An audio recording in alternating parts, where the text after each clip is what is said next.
Okay, go. So tell me, why did you choose your major? Well, I started out in high school. I wanted to be a pediatric cardiologist. I wanted to work with kids, and I wanted to be a doctor. And then later on, I moved to engineering. I wanted to fly planes and do aeronautical engineering. And I found out I was insane and that I didn't want to do any of that the more I looked into them. And then I started working for a small business. It was a campground. It's local to my hometown. And I started out working outside, like operating, like doing activities like arts and crafts and stuff like that. And the more I worked and the more I started working and meeting people and seeing how a business goes, the more I became interested in the business field. And then eventually I was moved to front desk, and so I got taken out of being outside and put inside where the finances run through. So we handle like all the cash flows of like reservations, money count in the mornings, and like closing in the evenings and like the deposits that go to the bosses and everything. And I found that I really enjoyed actually learning like the flow of money through the business, not just like how the businesses ran. So I did a little bit of research, and I looked into accounting, picked up on that, and decided that I would liked it.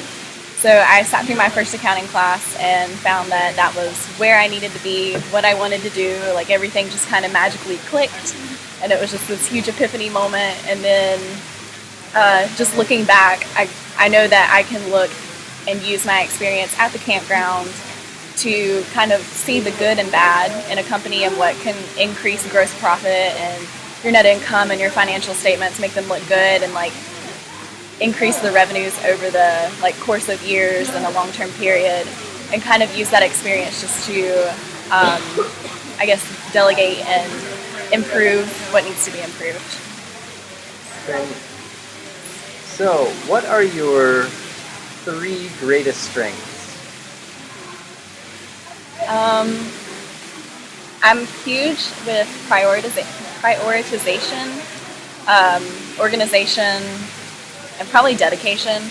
I really like to work hard at things and kind of do my best.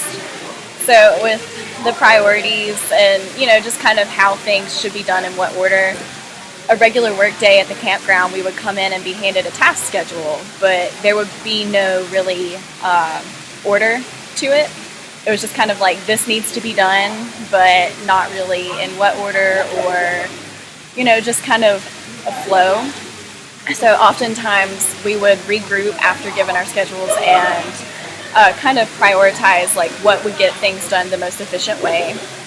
And then with organization, I was put in charge of reorganizing a huge storage room full of stock.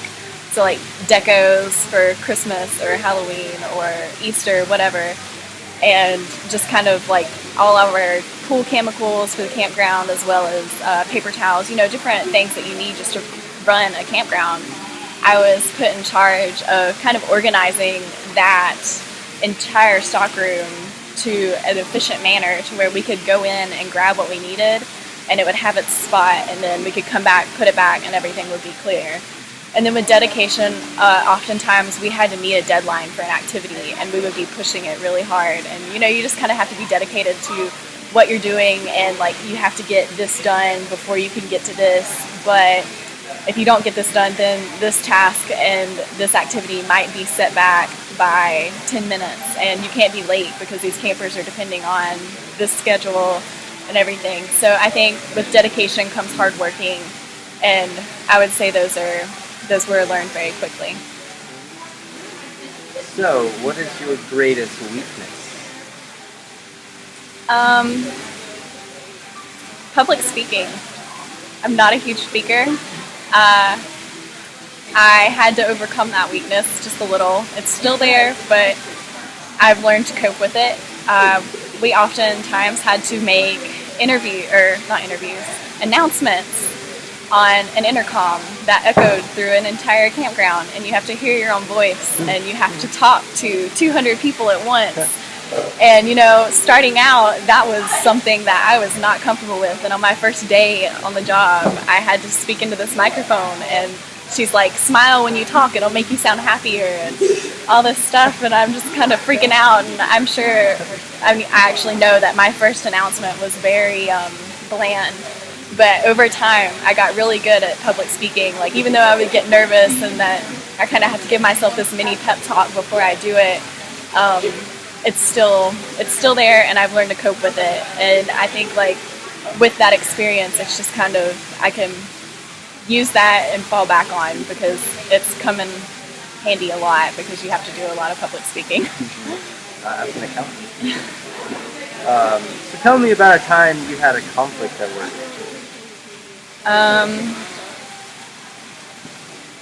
I never really had any huge conflicts with any coworkers, because it was kind of a family type deal.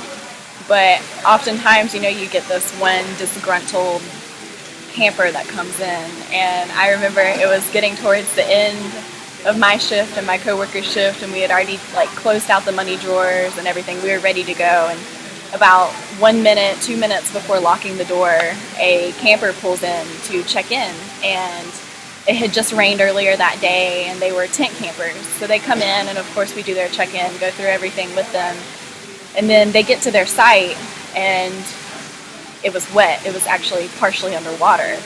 And the site has like a concrete pavilion with a roof, and they were planning on putting their tents on this pavilion, and the pavilion was underwater.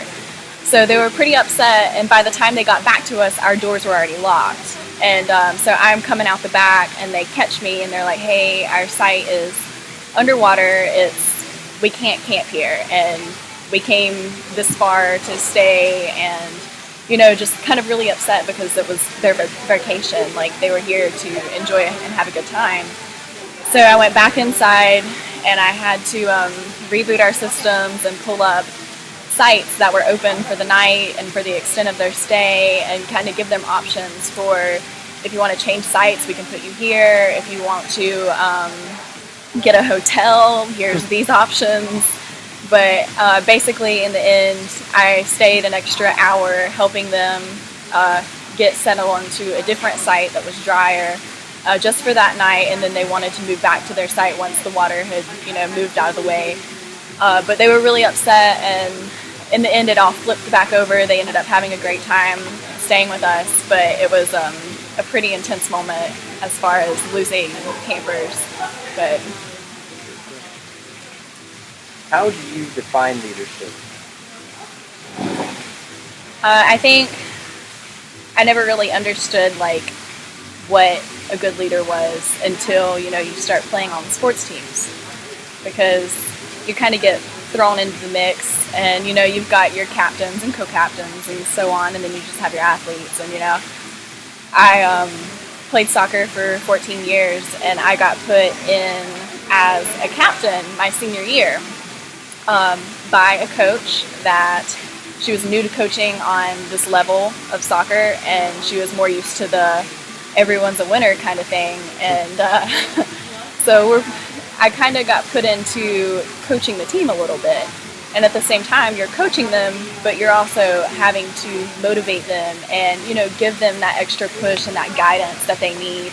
And I feel like, you know, it's actually easier whenever they can see you doing exactly what they're doing, and like they can see your struggles and how you cope with it, and like you give them a good example and you push them towards this one goal. And you know, even though the season may have been iffy, or, you know, not having an actual like coach figure, we were there to like strengthen how we played and how we played together and how we communicated.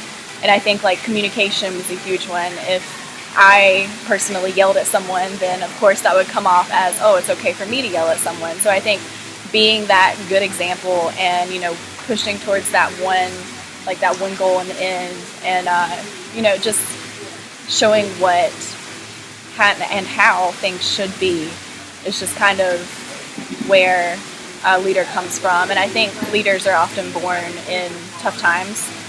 Your best leaders come out of the toughest times, and so, you know, it just gives a little bit of guidance to those that need it.